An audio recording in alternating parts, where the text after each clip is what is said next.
Welcome back to Star Wars Abridged. Now, today, instead of going for the one video, one chapter format that we've been doing, I'm going to be covering chapters 5 and 6 of Timothy Zahn's Heir to the Empire. And that is just because chapter 5 and 6 are both pretty short and they have to deal with the same storyline, which is Han, Luke, and Leia. So I figured it would just be better to make one video covering both chapters that's about 10 minutes long instead of making two videos that are going to be like 4 minutes long apiece. So, without talking anymore, now you want to get into the story, so let's go ahead and jump into chapter 5. So, chapter 5 brings us back into Han Solo's point of view.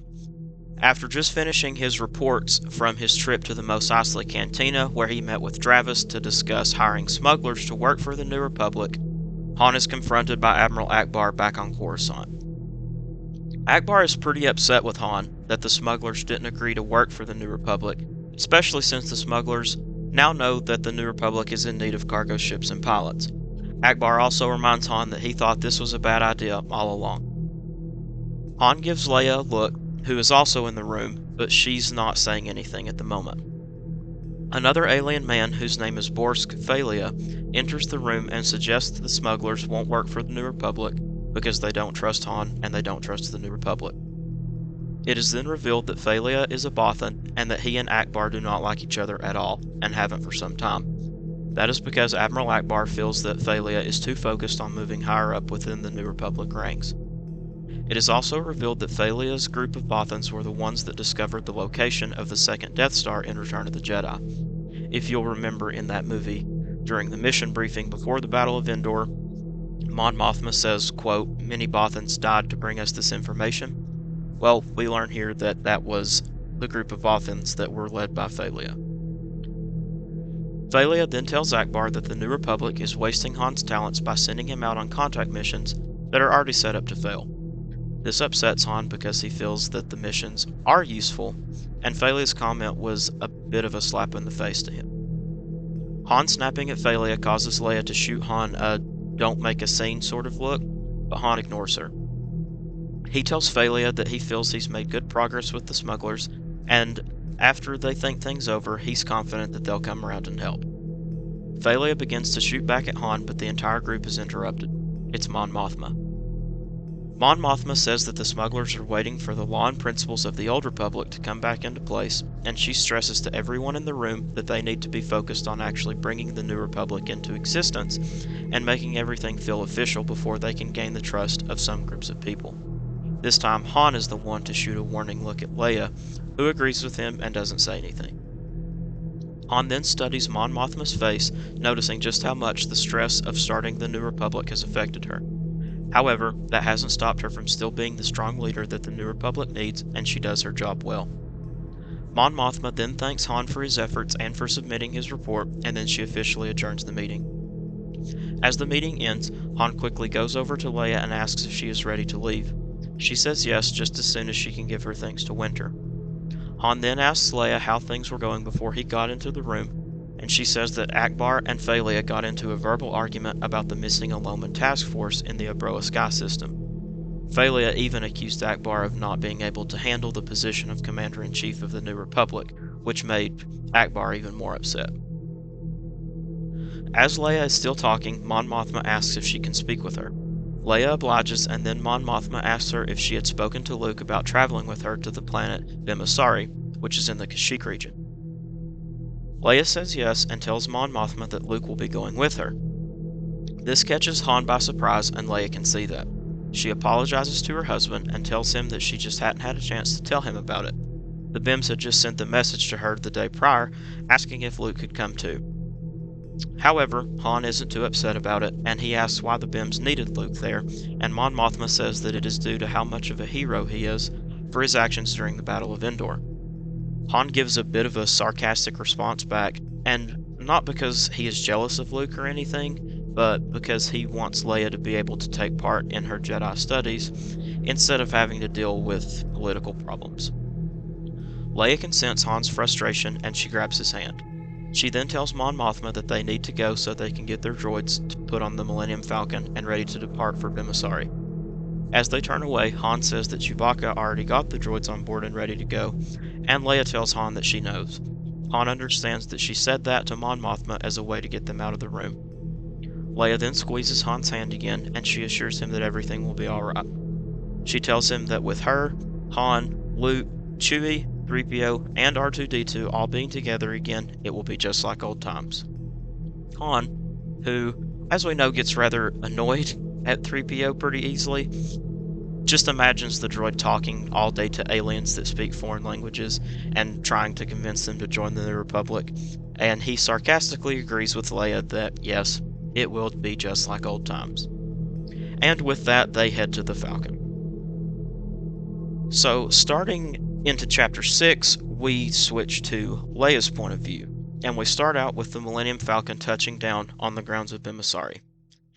Leia then gets up from her seat and begins doing some Jedi relaxation techniques. She's nervous about going through with this mission and talking to unfamiliar alien species. Luke senses her distress and tells her that she will be just fine. This causes Han to turn around and tell them that he wishes they wouldn't feel each other's senses around other people, because it feels like he's only listening to half a conversation.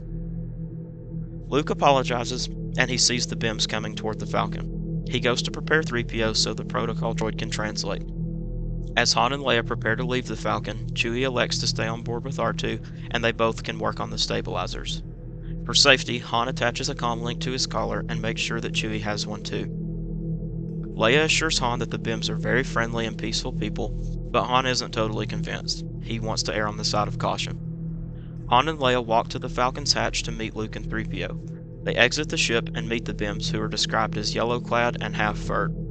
After a welcoming celebration, one of the BIMs personally welcomes Leia and gives her well wishes for when she talks with the law elders of Bimasari. He also requests that Han return his blaster to the Falcon. Weapons are not allowed in the city at any capacity. Han obliges and puts his blaster back in the Falcon.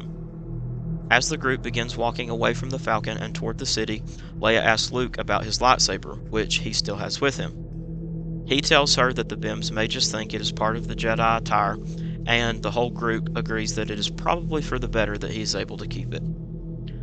As they get closer to the city, hundreds of BIMs line the sides of the pathway, each extending a hand to touch Leia as she passes.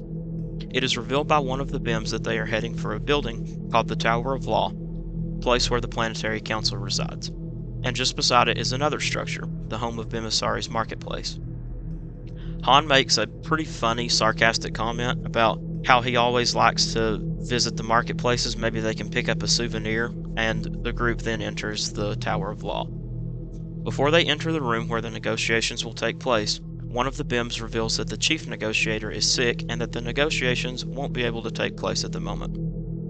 Leia offers the group help, but the BIMs make it seem as though it is a rather personal matter, and 3PO advises her not to say anything else about it. Leia says that they will return to the Falcon for the time being, but the BIMs quickly offer them a tour of the marketplace while they wait. As they are deciding whether they want to go or not, the BIMs suggest that Luke and Han might like to see the old relics in another part of the tower instead of going to the marketplace. This immediately raises red flags for Leia, and she wonders if the BIMs are trying to split them up, and she says that Han and Luke want to see the marketplace too. The BIMs reinforce the idea that Han and Luke would find the marketplace dull, but Han cuts in and is catching on to what they're trying to do as well. However, Leia asks Luke's opinion, and he sees no real harm, so the group splits up. Han goes with Leia, and Luke goes with the tower to look at the relics. 3PO also goes with Han and Leia. As Han and Leia are going through the market, they begin looking at different booths and just admiring all of the BIMs around the market, and especially notice how crowded it is. However, as they quickly look up, their guide is gone. In the snap of a finger, they see 3 aliens in front of them within the crowd holding Stokely sticks. Han grabs Leia's hand and tells her that they are in trouble, and when they turn around they see 8 more aliens, all holding their own Stokely sticks too. They are surrounded. Han, Leia, and 3PO are in the middle of a circle of aliens. Han reaches for his comlink to call Chewie for help, but one of the aliens raises its Stokely stick. Han says the sticks spray juice that are strong enough to take down a full-size Gundark. Han then says that they need to call for Luke, as that is their last option. He can come in and help fight them off. but it's too late. Leia, holding her stomach and with a pained look on her face, can sense Luke's danger. She tells Han that the aliens have him too. So that wraps up chapters 5 and 6 of Timothy Zahn's Heir to the Empire. And in the next video, we will obviously be going over chapter 7. And that continues this story. We find out what happens to Luke and Han and Leia. It's not like you have to wait, another 1 or 2 chapters like some books make you do to figure out what happens. It does leave you on a cliffhanger at the end of chapter 6, but we will quickly find out what happened to the group. But as always, I thank you so much for watching. Thank you for tuning in. I hope you've been enjoying the story so far. Make sure to like, subscribe, and leave a comment.